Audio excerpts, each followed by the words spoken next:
Welcome to This Explainer. Look, today we're cracking open the heating and cooling industry's playbook. If you're a homeowner, you're going to want to listen closely to this one. We're handing you the insider knowledge you actually need to survive extreme weather and, maybe more importantly, avoid some incredibly costly scams along the way. Let's dive right in. Okay, picture this. It's the dead of winter, temperatures have completely plummeted below zero, and suddenly, your vents just stop blowing warm air. Or maybe it's a super humid July heat wave, and your AC just completely gives up. Panic sets in, right? And the thing is, in this industry, panic almost always leads to terrible, incredibly expensive decisions. So, to keep you empowered and comfortable, we've structured this explainer into a practical playbook. We're going to run through the ultimate climate stress test, breakdowns and warning signs, the 3 golden HVAC rules, the true cost of replacement, and finally, how to spot a bad contractor. All right, moving right along to Section 1, the ultimate climate stress test. We're actually using Cudahy and Milwaukee County in Wisconsin as our baseline here. Why? Because the local climate there pushes equipment to its absolute breaking point. Just look at this unique combination of hazards. You've got Lake Michigan causing these brutal sub-zero winter lows and intense summer humidity.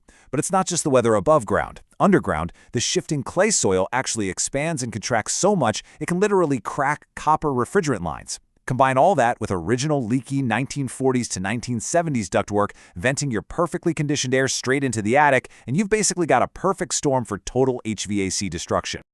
Okay, Section 2, breakdowns and warning signs.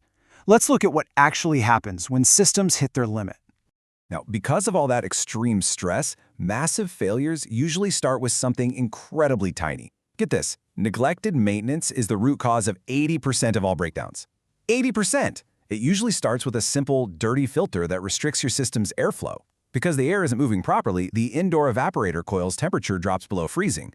Ice starts building up, which completely stops your cooling. And then, eventually, that ice melts.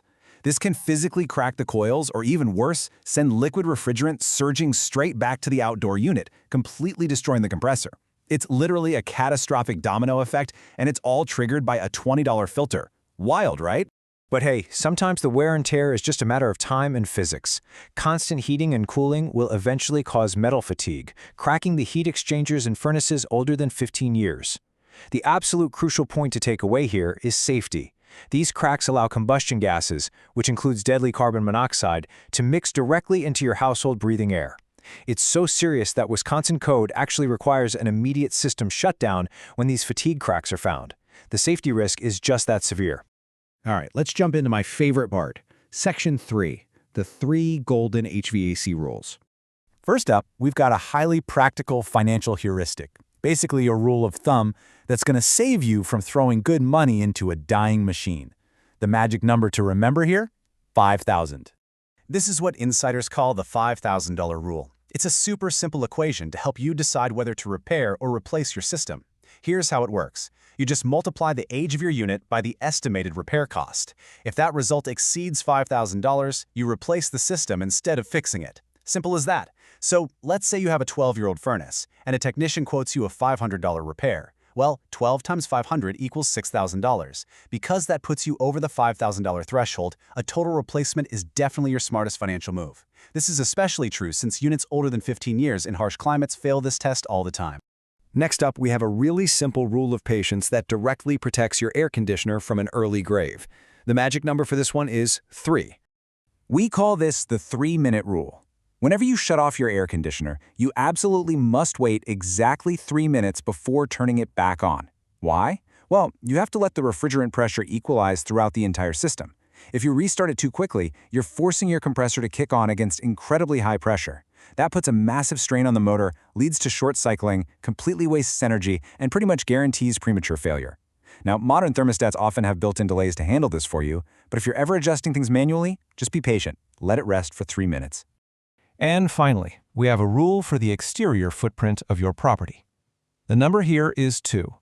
This is the 2-foot rule. You've got to maintain at least 24 inches of totally clear space around your outdoor AC units and heat pumps to ensure proper airflow. So keep those shrubs trimmed back and clear out any winter snowdrifts.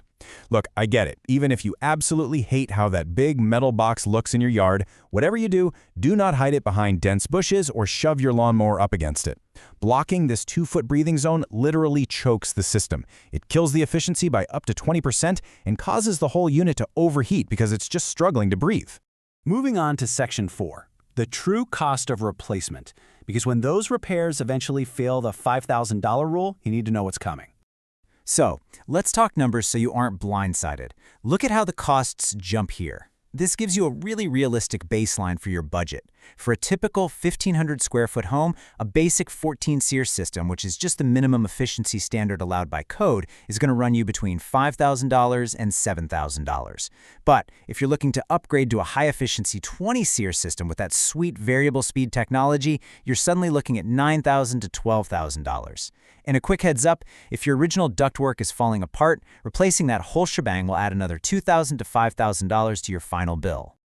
Now, when you're spending that kind of money, it's incredibly dangerous to just throw cash at the biggest system possible.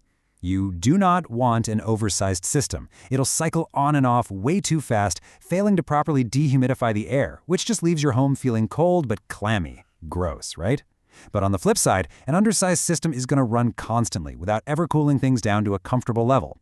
To get that perfect Goldilocks fit, a real professional is going to use what's called a manual J-load calculation. They actually measure your insulation, windows, and airflow to find the exact perfect size for your specific home. Also, when you're investing thousands of dollars, it's pretty critical to know how long the equipment will actually survive. Heat pumps wear out the fastest, averaging about 12.5 years. And that makes sense, right? Because they're running year-round for both heating and cooling. Central AC units do a bit better, averaging around 14.5 years. But a gas furnace? If you maintain it properly, it can easily last over 2 decades, averaging 22.5 years, and sometimes even pushing 30. All right, our final section, Section 5, spotting a bad HVAC contractor. Let's make sure you're protected. If you ever see any of these behaviors from a contractor, run. Don't walk. Away. These are your ultimate red flags. Refusing to provide written estimates, demanding full payment up front, or relying on really pushy sales tactics. Structurally speaking, the absolute worst offenses are skipping those manual J-load calculations we just talked about or performing unpermitted work. In places like Milwaukee County, permits are totally mandatory and require an official inspection to verify code compliance. Oh, and definitely watch out for companies operating out of state with no local stock. They almost never come back for warranty work. I want you to keep this quote in mind. Watch for technicians who diagnose problems without testing. Legitimate experts don't just guess. They use digital manifold gauges to measure refrigerant pressures. They use combustion analyzers to test furnace efficiency. And they rely on actual electrical data to find the root cause of a failure. If a tech just looks at a unit, shrugs, and tells you it's dead without running a single diagnostic test, you absolutely need to get a second opinion. All right, so we've covered the climate stress tests, the crazy domino effect of breakdowns, our 3 golden rules, the real costs, and how to spot a scammer, which leaves us with one incredibly crucial question. Will your system survive the next major season? Or are you sitting on a $5,000 ticking time bomb? Take a few minutes today to check your filters and clear out that 2-foot breathing zone around your unit. Because being prepared, that is literally the only way to beat the extremes. Thanks so much for joining me on this explainer, and stay comfortable out there.